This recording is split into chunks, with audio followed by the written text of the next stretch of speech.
So we understood what is DIO and how to calculate it, that is days inventory outstanding. Now let's understand DSO, that is days sales outstanding or daily sales outstanding. So formula to calculate DSO would be average accounts receivable divided by total credit sales into number of days. Average accounts receivable can be calculated by adding beginning accounts receivable, what is at the beginning of the period, plus accounts receivable at the end of the period. We can get the accounts receivable at the beginning of the period by looking into the balance sheet of previous year. We can get the ending balance of accounts receivable by looking into the balance sheet for current year.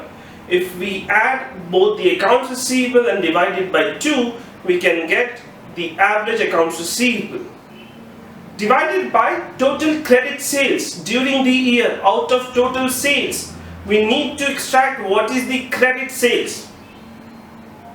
So we say average accounts receivable as a numerator, total credit sales as a denominator, and we can take 365 or 364 days for the calculation of DSO, that is daily sales outstanding, which tells you that on an average, what is the duration it takes for you to convert your accounts receivable into cash, this particular piece.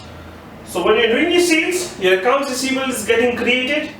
When you're receiving the money from your customers, your accounts receivable is coming to an end. So what is the duration on an average the company is taking?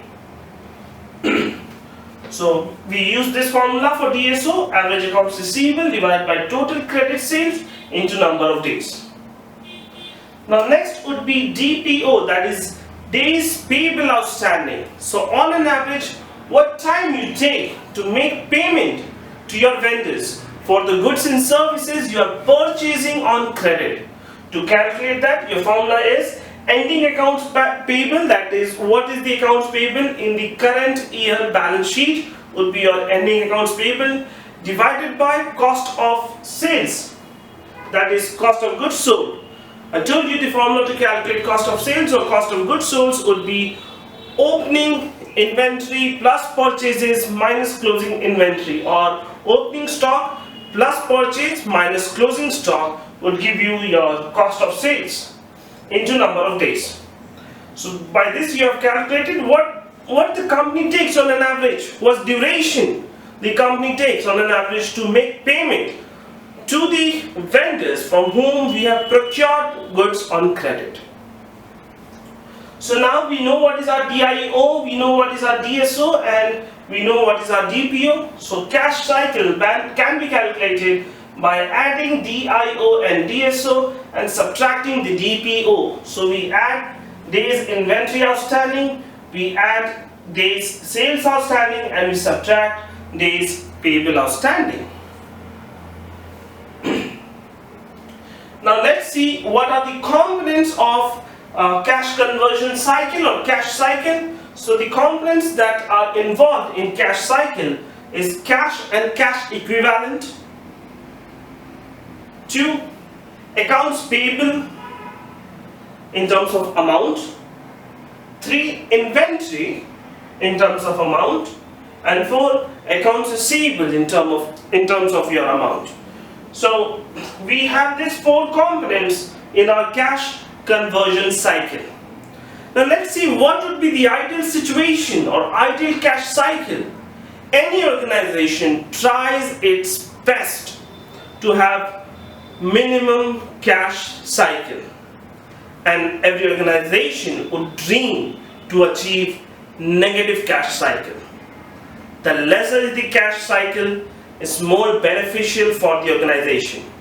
So cash cycle, the organization would like to decrease the DIO and DSO as much less as possible. That means they would like to convert their inventory into finished good as soon as possible and do sales. It's like they are trying to circulate their working capital more. and then they would like to decrease their DSO as well. That means they would like to recover money from their customers as early as possible once they have done the credit sales, but they would definitely not like to have decreased DPO. They would like to stretch DPO as much as possible. That means you should take more credit period from your vendors and you should give less credit period to your customers. Though in the competitive world, this could be a big challenge. But if you are able to achieve it, just like few companies to name, Walmart and Dell have done it. If you are able to achieve it, it's better for your organization. Hence, your DIO should be decreased, your DSO should be decreased, and your DPO should be increased. The more you decrease this and the more you increase this, would be the lesser would be your cash cycle, and that would be the ideal situation where your cash cycle should be as less as possible, and the best scenario would be when your cash cycle is negative. So let's see what we have learned just now. So we have learned what is cash conversion cycle or cash cycle. So it talks about the time period. The unit to measure the cash cycle is the time period. It's about the duration, it's about the time between payments made for the materials and labors and the payments received by the customers once you have sold the goods or once you have done the sales. So that would be the definition of cash cycle that we looked into. That we saw the cash cycle in the form of a diagram. We understood what are the stages of cash cycle or the entire stages in an organization, and there what do we mean by accounts payable, what do we mean by inventory, and what do we mean by accounts receivable in terms of number of days. And then our cash conversion cycle, the starting point was payment and the end point was collection. So this is the how we understood we can calculate cash conversion cycle by adding your inventory and accounts receivable and subtracting your accounts payable duration. To name this duration, we went and saw the formula for cash cycle is DIO plus DSO minus DPO, where DIO was days inventory outstanding, DSO was days sales outstanding, and DPO was days payable outstanding. We saw the formula to calculate DIO, DSO and DPO. The formula to calculate DIO is inventory divided by cost of sales into number of days. DSO would be average accounts receivable divided by total credit sales into number of days. And DPO, ending accounts payable divided by cost of sales into number of days. We also saw what are the components of cash conversion cycle is cash, accounts payable, inventory and accounts receivable. Now we are going to see the importance of cash cycle and its journal entries.